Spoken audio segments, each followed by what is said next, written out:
In today's video, I'm going to teach you how to create a table in Notion with this simple tutorial designed specifically for beginners.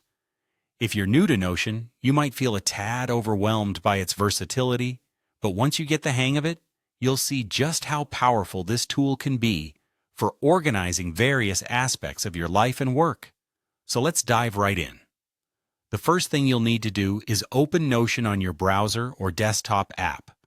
Once you're in, and you're on the page where you want your table, simply start by typing a / followed by the word table. This action will trigger a drop-down menu providing several options. Here, Notion gives you the choice between creating an inline table or a full-page table. If you're wondering which one to pick, here's a simple explanation.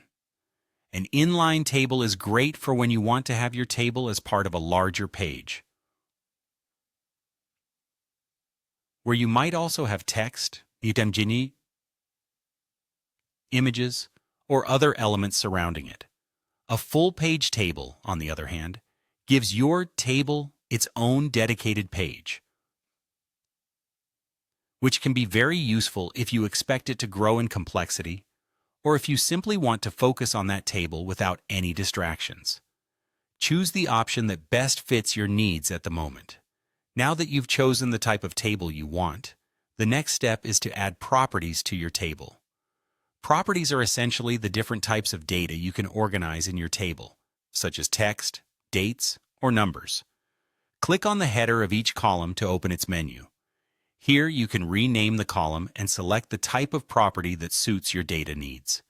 For example, if one column is intended to track due dates, you'd choose the date property.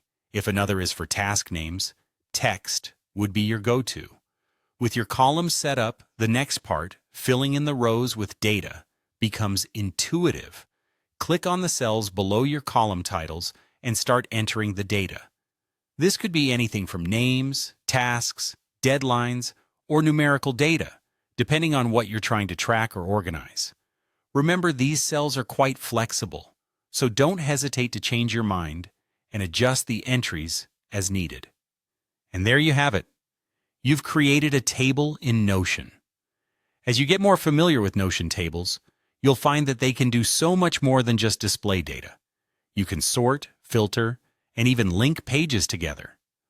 But for now, you've taken the first step toward mastering this tool. Keep practicing, and soon managing information in Notion will become second nature. Thanks for watching, and feel free to leave any questions or comments below. Happy organizing!